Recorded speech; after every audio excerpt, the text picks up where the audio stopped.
Bismillahirrahmanirrahim. Alhamdulillahi rabbil alamin. Wassalatu wassalamu ala ashrafil anbiya'i wal mursalin. Wa ala alihi wa sahbihi ajma'in. Amma ba'du. Assalamualaikum warahmatullahi wabarakatuh. Selamat datang kembali para pencari ketenangan di channel Fikir dan Rasa Gali P. Saputra. Kita berjumpa lagi dalam program istimewa kita, Kamar Renuman, pada segmen Anda Bertanya, Islam Menjawab. Tentu saja kita sudah ditemani oleh guru kita yang kita cintai dan kita muliakan, Ustadz Abdurrahman. Assalamualaikum Ustadz.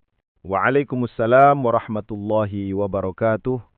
Ya akhi Galih dan seluruh jamaah Kamar Renungan dimanapun berada, semoga Allah Subhanahu wa Ta'ala senantiasa melimpahkan rahmat dan ketenangannya kepada kita semua. Amin ya Rabbal Alamin. Ustadz, ini pertanyaan yang masuk ke redaksi kami, sepertinya mewakili keresahan banyak orang di zaman ini. Banyak dari kita, Ustadz, merasa hidup ini hampa, merasa gundah, resah, padahal kalau dilihat dari luar, mungkin materi cukup, jabatan ada, keluarga ada, tapi ada kekosongan di dalam hati. Dan yang lebih spesifik, ada jamaah yang bertanya, Ustadz, saya sholat 5 waktu, tidak pernah tinggal. Tapi mengapa sholat saya terasa seperti rutinitas saja? Saya tidak merasakan getaran apapun. Hati saya tetap gelisah setelah sholat. Apakah ada yang salah dengan sholat saya? Pertanyaan ini Ustadz kemudian mengerucut pada satu hal yang sering kita lakukan, tapi mungkin tidak kita pahami. Tahiyat. Apa sebenarnya makna tahiyat itu Ustadz? Masya Allah, tabarakallah. Ini pertanyaan yang sangat mendalam ya akhi, bukan pertanyaan biasa. Ini pertanyaan tentang ruh ibadah kita. Benar sekali. Fenomena yang akhi Galih sebutkan tadi, kegelisahan ditanya kecukupan atau sholat mekanis, sholat tapi hati tidak sholat, adalah problematika terbesar umat hari ini. Kita sibuk memperbaiki gerakan wudu dan sholat secara fikih, dan itu wajib. Tapi kita lupa memperbaiki rasa dan makna dari apa yang kita lakukan dan ucapkan. Salat yang seharusnya menjadi mi'raj atau kenaikan seorang mukmin menjadi tes harian yang berat. Salat yang harusnya qurratu ain, penyejuk pandangan, hanya menjadi penggugur kewajiban. Kenapa? Karena kita tidak paham kita sedang apa. Terutama seperti yang ditanyakan tadi di momen tahiyat. Tahiyat atau tasyahud adalah puncak dari dialog kita dalam sholat. Jika kita tidak paham apa yang kita ucapkan di tahiyat, bayangkan, kita sedang berada di puncak pertemuan tapi kita tidak tahu apa yang harus kita katakan. Bagaimana hati bisa tenang? Benar sekali Ustadz. Jadi kita ini seperti menghadap raja, tapi kita hanya diam atau qomat kamit tanpa tahu artinya. Tepat. Dan Allah Subhanahu wa Ta'ala telah mengingatkan kita tentang inti dari keberuntungan seorang mukmin. Ini adalah akar masalahnya. Allah berfirman dalam pembukaan Quran surah Al-Mu'minun ayat 1 dan 2. A'udzu billahi minasyaitonir rajim. Qad aflahal mu'minun alladzina hum fi salatihim khashi'un. Yang artinya, sungguh telah beruntung. Qad aflaha. Orang-orang yang beriman, yaitu orang-orang yang dalam sholat mereka khasyi'un, khusyuk. Mari kita bedah sedikit ya akhi. Ayat ini turun di Makkah, surah Makkiyah. Saat itu umat Islam sedang dalam tekanan, jumlahnya sedikit, belum punya negara. Tapi Allah tidak menjanjikan kemenangan perang dulu. Allah menjanjikan aflaha, keberuntungan, kesuksesan hakiki. Kuncinya apa? Khusyuk dalam sholat. Ini menunjukkan bahwa ketenangan batin dan koneksi spiritual, khusyuk adalah pondasi sebelum kemenangan duniawi. Sekarang mari kita lihat dari sisi balaghah dan nahwu sedikit ya akhi. Allah menggunakan kata qad, qaf, dan dal. Dalam ilmu nahwu, qad jika bertemu fi'il madhi, kata kerja lampau, seperti aflaha, telah beruntung, ia memberikan makna litahqiq, artinya penegasan yang sungguh-sungguh pasti. Tidak ada keraguan sedikit pun. Pasti beruntung. Siapa? Al-mu'minun. Lalu Allah jelaskan siapa mereka. Alladzina hum fi salatihim khashi'un. Lihat kata fi salatihim, di dalam salat mereka. Penggunaan kata fi ini, kata para ulama tafsir, menunjukkan makna istighraq, yaitu tenggelam. Mereka bukan hanya mengerjakan salat, tapi tenggelam dalam salatnya. Dan puncaknya adalah khashi'un. Ini bentuk isim fa'il aktif. Artinya, khusyuk itu bukan sesuatu yang jatuh dari langit ya akhi. Khusyuk adalah usaha aktif untuk menghadirkan hati, menundukkan pandangan, dan memahami makna. Dan tempat berlatih khusyuk terbaik adalah saat kita duduk berdialog, yaitu di tahiyat. Masya Allah.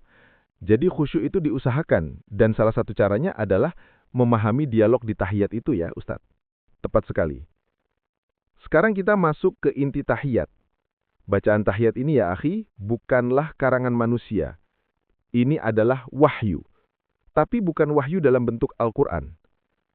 Ini adalah transkrip agung dari peristiwa Mi'raj. Transkrip Mi'raj. Bagaimana ceritanya Ustadz? Ini dia. Kita harus tahu asbabul wurud atau sebab datangnya hadis tentang tasyahud ini. Hadis ini adalah hadis sahih, diriwayatkan oleh Imam Bukhari dan Imam Muslim, dari sahabat yang mulia Abdullah bin Mas'ud radhiyallahu anhu. Ibnu Mas'ud berkata, dahulu sebelum tasyahud ini diwajibkan atau diajarkan kepada kami para sahabat, jika sholat kami mengucapkan Assalamu ala Allah min ibadih. Salam atas Allah dari hamba-hambanya. Assalamu ala Jibril. Salam atas Jibril. Assalamu ala Mikail. Salam atas Mikail. Mereka menyebut nama-nama agung. Tapi apa kata Rasulullah SAW? Beliau mendengar itu dan menegur kami. Beliau bersabda, yang maknanya, janganlah kalian berkata, Assalamu ala Allah. Salam atas Allah. Fa innallaha huwas salam.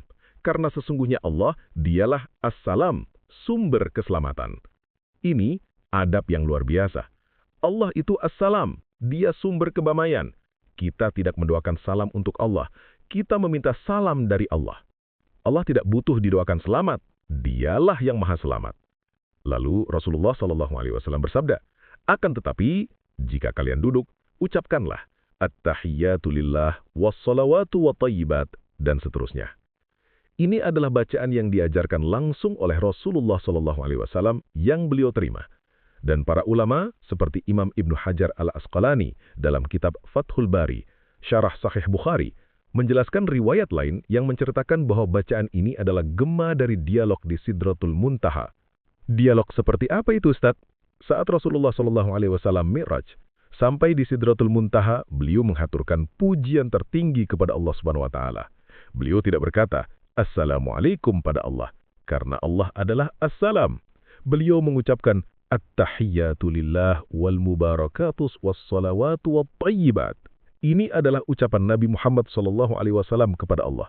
Lalu, Allah Subhanahu wa taala, sang Raja di Raja, menjawab salam dan pujian hambanya yang paling mulia itu.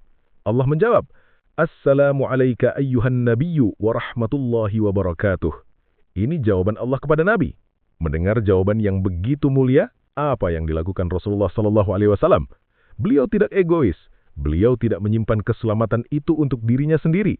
Beliau adalah rahmatan lil alamin. Beliau langsung menyambung, Assalamu alayna wa ala ibadillahis salihin. Keselamatan semoga tercurah atas kami, kata kami, dan atas seluruh hamba Allah yang saleh.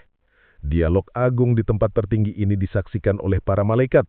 Ketika para malaikat mendengar dialog tauhid ini, dialog antara sang Khalik dan makhluk terbaiknya, mereka semua serentak mengucapkan ikrar, Ashhadu an la ilaha illallah wa ashhadu anna Muhammadan Rasulullah.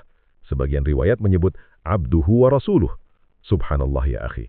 Jadi bacaan tahiyat yang kita baca setiap hari dalam solat kita, itu adalah rekaman ulang peristiwa paling agung di Sidratul Muntaha. Kita sedang mengulang dialog suci itu. Allahu Akbar. Ustadz, saya merinding mendengarnya. Jadi selama ini kita sedang bermain peran dalam dialog agung itu, tapi kita tidak sadar. Persis. Kita hanya menghafal tapi tidak menghayati. Sekarang mari kita bedah makna kata-katanya satu persatu agar solat kita berruh. Pertama, at-tahiyyatu. Ini adalah bentuk jamak, plural, dari tahiyyah. Orang sering mengartikannya salam atau penghormatan. Itu tidak salah, tapi kurang lengkap. Para ulama seperti Imam An-Nawawi dalam Syarah Muslim menjelaskan bahwa at-tahiyyatu mencakup segala bentuk pengagungan. Al-muluk, segala kerajaan. Al-baqa, segala kekekalan. As-salamah minan naqais, keselamatan dari segala kekurangan. Jadi saat kita bilang at-tahiyyatu, kita sedang berkata, Ya Allah, segala pengagungan, segala pujian, segala kerajaan, segala kehidupan abadi. Ini semua bukan milik saya. Ini bukan milik raja manapun. Ini bukan milik harta saya. Ini semua hanya milik-Mu, ya Allah. Coba kita renungkan ya akhi. Saat kita mengucapkan at-tahiyyatul mubarakatus salawatu wat tayyibatu lillah, kita sedang melakukan ikrar tauhid yang paling puncak. Kita katakan, ya Allah, segala pengagungan, segala keberkahan, segala ibadah dan segala kebaikan, ini semua bukan milik saya. Ini bukan milik raja manapun. Ini bukan milik harta saya. Ini semua hanya milik-Mu ya Allah. Kalau kita hayati ini saja ya akhi, sombong kita hancur. Rasa kita hilang karena kita sadar yang punya segalanya hanya Allah. Luar biasa Ustadz. Itu baru kalimat pertama. Bagaimana dengan jawaban dari Allah tadi? Ini bagian yang sangat mengharukan. Setelah kita memuji Allah, Allah menjawab kita melalui transkrip tadi. Assalamualaikum ayuhan nabiyyu wa rahmatullahi wa barakatuh. Keselamatan atasmu, wahai sang nabi, beserta rahmat Allah dan keberkahannya. Lihat ya akhi, Allah menjawab pujian itu dengan memberikan salam kepada nabinya. Tapi perhatikan penggunaan kata alaika, atasmu, kata ganti orang kedua. Bukan alaihi, atasnya, kata ganti orang ketiga. Ini rahasianya. Para ulama, khususnya para arifin billah seperti Imam Al-Ghazali dalam Ihya Ulumuddin pada bab Asrar as-Shalah atau rahasia salat, menjelaskan, ketika engkau sampai pada bacaan ini, istihdorkan, hadirkan sosok agung Rasulullah Shallallahu Alaihi Wasallam di hadapanmu. Seolah-olah kita sedang live langsung menyapa beliau. Assalamu alaika, salam padamu, wahai engkau. Ini adalah adab tertinggi kita kepada Rasulullah. Salat kita tidak akan sah menurut banyak ulama jika tidak menyebut nama beliau. Ini adalah penghormatan. Kita berterima kasih kepada beliau. Karena jasa beliaulah kita kenal Allah. Karena beliaulah kita tahu cara salat. Maka di puncak salat kita sampaikan salam rindu kita. Assalamu alaika ayyuhan nabiyyu. Jadi kita harus membayangkan Rasulullah SAW, Ustaz. Bukan membayangkan fisiknya jika tidak mampu, tapi menghadirkan keagungan dan jasa beliau dalam hati kita, menyadari bahwa kita sedang menyapa beliau. Lalu lihat keindahan akhlak Rasulullah yang terekam dalam bacaan selanjutnya. Assalamu alaina wa ala ibadillahis salihin. Salam atas kami dan atas hamba-hamba Allah yang soleh. Siapa mereka? Kata Rasulullah SAW dalam hadis lanjutan riwayat Ibnu Mas'ud tadi, jika engkau mengucapkan itu, maka salamu akan mengenai setiap hamba saleh yang ada di langit dan di bumi. Allahu Akbar. Dalam satu tarikan nafas di tahiyat kita, kita sedang mengirimkan doa keselamatan untuk para malaikat, para nabi terdahulu, Nabi Musa alaihissalam, Nabi Isa alaihissalam, para sahabat, para wali, ulama, dan semua orang soleh di seluruh penjuru bumi yang hidup maupun yang telah wafat. Ini adalah ukhuwah Islamiyah yang melintasi ruang dan waktu. Inilah dimensi sosial dalam solat. Orang yang solatnya benar tidak mungkin egois. Hatinya pasti lapang karena setiap hari ia mendoakan semua orang soleh. Masya Allah. Jadi kegelisahan kita mungkin karena kita terlalu egois Ustadz. Dan tahiyat mengajarkan kita untuk mendoakan orang lain. Sangat mungkin, dan puncaknya penutup dialog ini. Ashhadu an la ilaha illallah wa ashhadu anna Muhammadar Rasulullah. Aku bersaksi tiada Tuhan selain Allah, dan aku bersaksi Muhammad adalah utusan Allah. Kenapa ada syahadat lagi? Bukankah kita sudah Islam? Ya akhi, ini adalah tajdid, pembaharuan. Kita memperbaharui ikrar kita setelah kita menyaksikan dalam hati keagungan Allah, kemuliaan nabinya alaika ayuhan nabiyyu, dan keagungan ukhuwah ala ibadillahis salihin, maka lisan dan hati kita tidak bisa menahan diri selain berikrar asyhadu, aku bersaksi. Syahadat di sini bukan syahadat hafalan, ini syahadat hasil perenungan dari dialog sebelumnya. Inilah pondasi yang mengakhiri keresahan. Dan khusus untuk tahiyat awal, karena pertanyaan tadi spesifik tahiyat awal, dalam mazhab Imam Asy-Syafi'i rahimahullah, kita diwajibkan sebagai rukun salat untuk menambahkan sholawat kepada Nabi setelah syahadat. Minimal Allahumma salli ala Muhammad. Allahumma ya Allah, salli, berikanlah solah atau pujian agungmu di hadapan malaikat, limpahkan rahmatmu ala Muhammad, atas Nabi Muhammad sallallahu alaihi wasallam. Jika ini ditinggalkan dengan sengaja, batal solatnya menurut madhab Syafi'i. Ini menunjukkan betapa pentingnya adab kita kepada Rasulullah, bahkan di tahiyat awal sekalipun. Ustadz, tadi Ustadz menyinggung soal gerakan. Bagaimana dengan gerakan tahiyat awal? Posisi duduk dan jari telunjuk itu. Pertanyaan bagus ya akhi. Ibadah kita ini sempurna, syumun, bukan hanya bacaan, lisan, tapi juga gerakan, badan. Semuanya ada makna. Untuk tahiyat awal, posisi duduk yang disunnahkan dalam madhab Syafi'i dan mayoritas ulama adalah duduk iftirash. Duduk iftirash itu seperti apa Ustaz? Tolong dijelaskan teknisnya. Baik, iftirash dari kata firash artinya hamparan atau kasur. Caranya adalah kita duduk di atas telapak kaki kiri kita. Jadi telapak kaki kiri kita dihamparkan dan kita duduki. Sementara kaki kanan ditegakkan. Telapak kaki kanan tegak dan jari-jari kaki kanan ditekuk menghadap kiblat. Ini adalah posisi duduk iftirash. Ini berdasarkan hadis yang sangat detail tentang sifat solat Nabi, yaitu hadis Abu Humaid As-Sa'idi radhiyallahu an, diriwayatkan Imam Bukhari. Apa hikmahnya? Kenapa beda dengan duduk tawarruk di tahiyat akhir yang duduknya menyamping ke kiri? Imam Asy-Syafi'i dalam kitabnya menjelaskan perbedaan ini. Hikmahnya, iftirash, duduk di atas kaki kiri, adalah posisi duduk yang siaga. Dia tidak terlalu santai. Ini memberi isyarat bahwa solat belum selesai. Masih ada rakaat lagi yang harus dikerjakan. Ini adalah adab seorang hamba yang masih dalam tugas. Berbeda dengan tawarruk di tahiyat akhir yang posisi duduknya lebih mapan dan santai, memberi isyarat bahwa solat akan segera berakhir. Tinggal salam. Subhanallah, sedetail itu Islam mengatur adab kita. Luar biasa. Lalu bagaimana dengan gerakan jari telunjuk itu Ustaz? Ini banyak yang bingung. Kapan mengangkatnya dan apa maknanya? Betul, ini juga bagian dari sunnah yang penuh makna. Gerakan mengangkat jari telunjuk, isyarah bil musabbihah. Kapan mengangkatnya? Ada beberapa pendapat. Ya, khilafiyah di antara ulama, dan semuanya baik. Namun dalam madhab Syafi'i yang dijelaskan oleh Imam An-Nawawi dalam kitab Al-Majmu' Syarh Al-Muhadzab, jari telunjuk diangkat setelah tangan kanan dikepal menyisakan telunjuk ketika kita sampai pada bacaan syahadat, tepatnya pada lafaz illallah. Jadi saat kita mengucapkan asyhadu alla ilaha, aku bersaksi tiada Tuhan, jari kita masih menggenggam. Ini adalah simbol an-nafyu atau peniadaan. Kita meniadakan semua Tuhan palsu, semua sandaran kita, harta, jabatan, makhluk. Lalu ketika lisan kita mengucapkan illallah, kita tegakkan jari telunjuk kita. Ini adalah simbol al-itsbat, penetapan. Kita menetapkan bahwa satu-satunya Tuhan, sandaran, dan tujuan kita hanyalah Allah subhanahu wa ta'ala. Jari ini ya akhi adalah simbol tauhid, simbol satu. Apa ada fadilah khusus dari gerakan jari ini Ustaz? Ada. Ada hadis yang diriwayatkan oleh Imam Ahmad, maknanya, sungguh jari telunjuk itu asyaddu ala syaitani minal hadid. Lebih dahsyat pukulannya bagi setan daripada pukulan sebatang besi. Kenapa? Karena setan paling benci dengan tauhid. Saat kita menegakkan jari kita dengan penuh kesadaran bahwa hanya Allah, kita sedang memukul telak konsep syirik yang dibisikkan setan. Kita sedang mengusir setan dari hati kita dengan simbol tauhid. Jadi keresahan dan kegundahan hati, fenomena di awal tadi itu datangnya dari mana? Dari bisikan setan. Dari dunia yang membuat kita lupa Allah.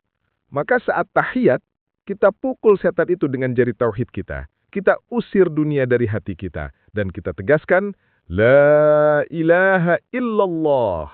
Allahu Akbar. Jelas sekali sekarang Ustaz, semuanya terhubung. Bacaannya, gerakannya, filosofinya.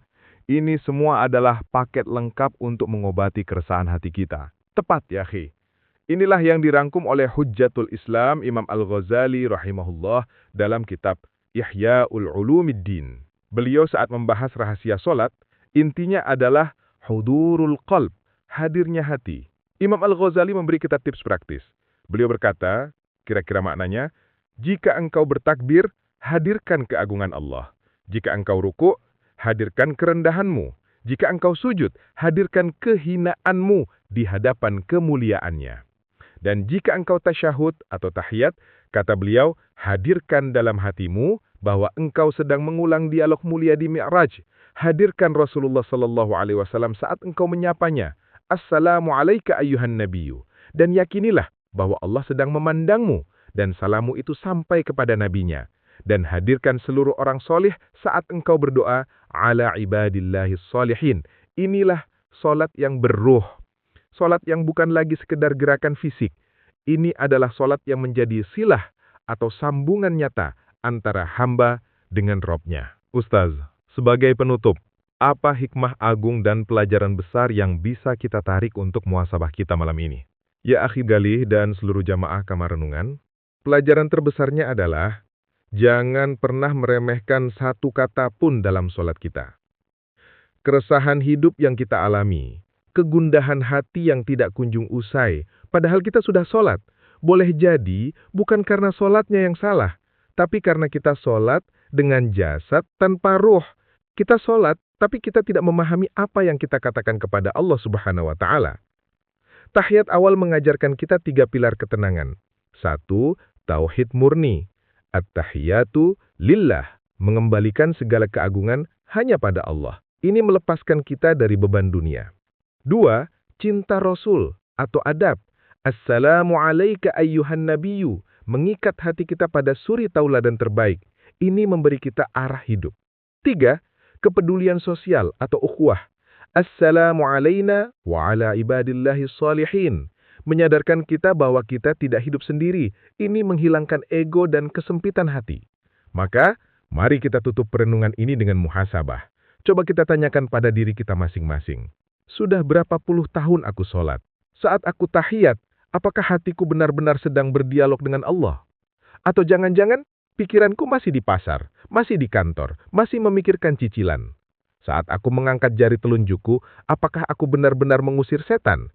Atau itu hanya gerakan refleks tanpa makna? Mari kita beristighfar, dan mari kita mulai sholat kita berikutnya, tahiyat kita berikutnya, dengan ilmu dan rasa yang baru. Mari kita berdoa, Allahumma ya muqallibal qulub, thabbit qulubana ala dinik, ya musarrifal qulub, sarrif qulubana ala ta'atik. Allahumma a'inna ala dzikrika wa syukrika wa husni ibadatik. Ya Allah, yang maha membolak-balikan hati, teguhkan hati kami di atas agamamu. Ya wahai yang maha mengarahkan hati, arahkan hati kami untuk taat padamu. Ya Allah, bantulah kami untuk selalu mengingatmu, bersyukur padamu, dan memperbaiki ibadah kami kepadamu. Allahumma rzuqna ladzatal munajati fis shalah. Ya Allah, karuniakan kami rasa nikmat, rasa lezat saat kami berdialog denganmu di dalam solat kami.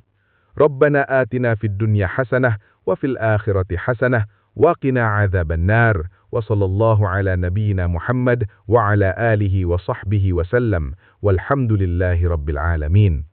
Amin amin ya rabbal alamin. Jazakallahu khairan kasiran Ustaz Abdurrahman atas pencerahan yang luar biasa ini. Malam ini tahiyat kami tidak akan pernah sama lagi. Para jamaah kamar renungan, demikianlah perjumpaan kita. Semoga apa yang kita kaji malam ini menjadi ilmu yang bermanfaat, yang mengubah rasa ibadah kita menjadi lebih nikmat dan lebih dekat dengannya. Saya Galih P. Saputra mewakili seluruh kru channel Fikir dan Rasa undur diri. Wallahu muwafiq ila aqwamit thoriq. Wassalamualaikum warahmatullahi wabarakatuh. Waalaikumsalam warahmatullahi wabarakatuh.